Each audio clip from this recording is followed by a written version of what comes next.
Bismillahirrahmanirrahim. Assalamualaikum warahmatullahi wabarakatuh. Kali ini mari kita membahas tentang keterkaitan antara angkatan kerja, pertumbuhan penduduk, modal manusia, migrasi, dan pembangunan ekonomi. Yang pertama, angkatan kerja.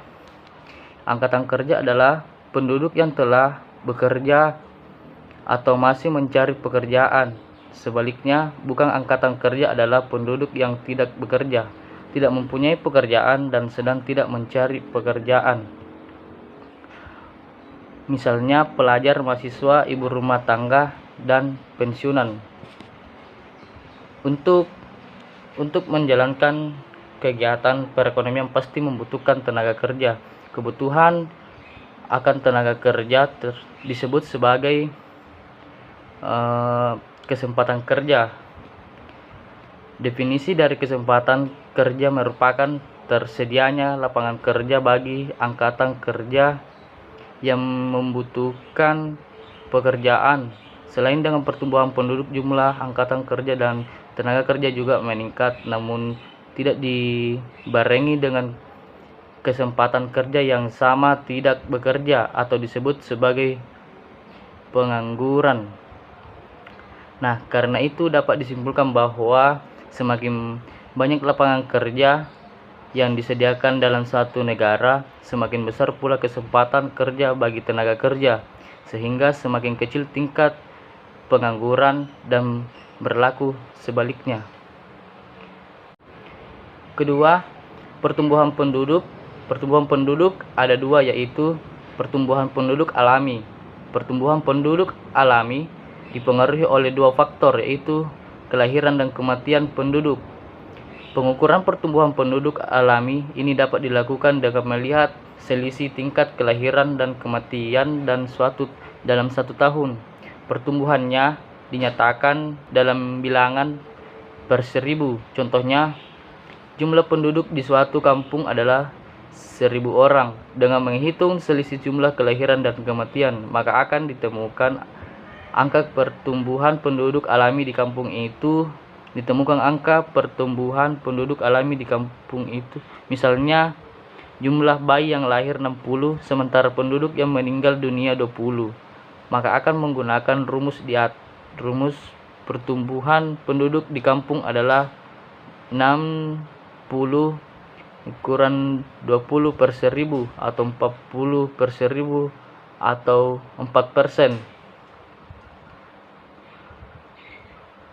Yang kedua, pertumbuhan penduduk non-alami. Pertumbuhan penduduk non-alami terjadi karena proses imigrasi atau emigrasi atau perpindahan penduduk dari suatu wilayah ke wilayah lainnya.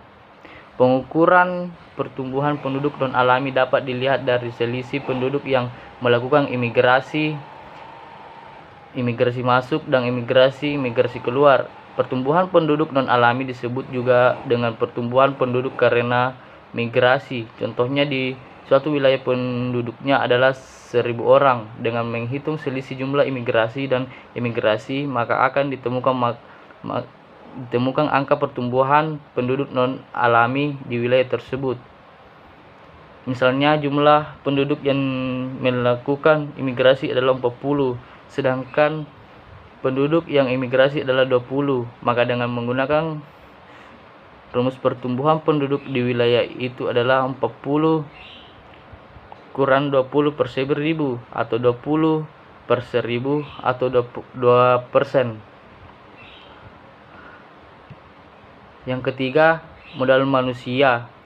Modal manusia adalah segala sifat yang tersedia di dalam manusia, mencakup kebiasaan, pengetahuan, atribut sosial, dan kepribadian yang diwujudkan dalam kemampuan melakukan kerja sehingga menghasilkan nilai ekonomi. Teori human capital menyatakan bahwa adalah mungkin untuk mengukur nilai investasi ini bagi karyawan, pemberi kerja, dan masyarakat secara keseluruhan. Menurut teori human capital, investasi yang memadai pada manusia akan menghasilkan ekonomi yang tumbuh. Misalnya, beberapa negara menawarkan penduduknya pendidikan perguruan tinggi gratis karena kesadaran bahwa penduduk yang berpendidikan lebih tinggi cenderung menghasilkan lebih banyak dan membelanjakan lebih banyak, sehingga merangsang pertumbuhan ekonomi. Dalam bidang administrasi bisnis, teori human capital merupakan perluasan dari manajemen sumber daya manusia.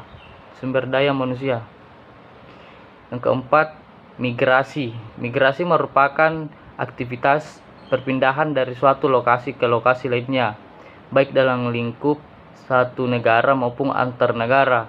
Migrasi tidak hanya berlaku untuk manusia, namun hewan juga bisa melakukan migrasi.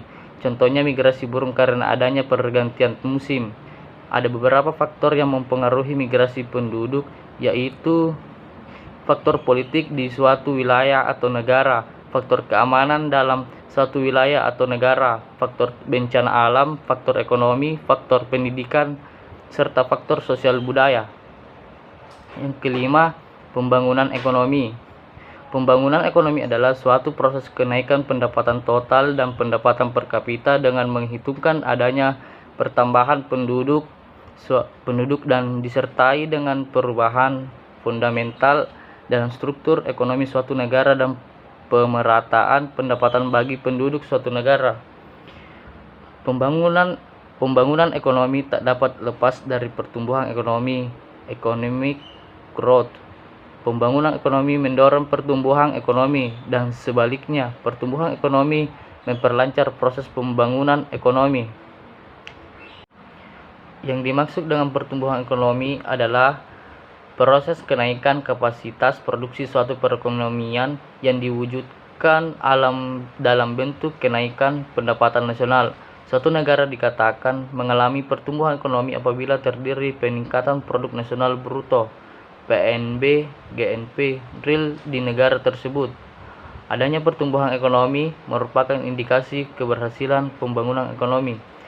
Perbedaan antara keduanya adalah pertumbuhan ekonomi keberhasilannya lebih bersifat kuantitatif, yaitu adanya kenaikan dalam standar pendapatan dan tingkat output produksi yang dihasilkan, sedangkan pembangunan ekonomi lebih bersifat kualitatif, bukan hanya pertambahan produksi, tapi juga dapat perubahan-perubahan dalam struktur produksi dan alokasi input pada berbagai sektor perekonomian seperti dalam lembaga pengetahuan sosial dan teknik.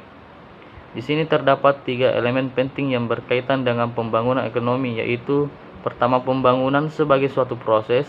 Yang kedua, pembangunan sebagai suatu usaha untuk meningkatkan pendapatan per kapita. Yang ketiga, peningkatan pendapatan per kapita harus berlangsung dalam jangka panjang. Terima kasih. Mungkin hanya itu yang bisa saya paparkan. Lebih dan kurangnya mohon dimaafkan. Assalamualaikum warahmatullahi wabarakatuh.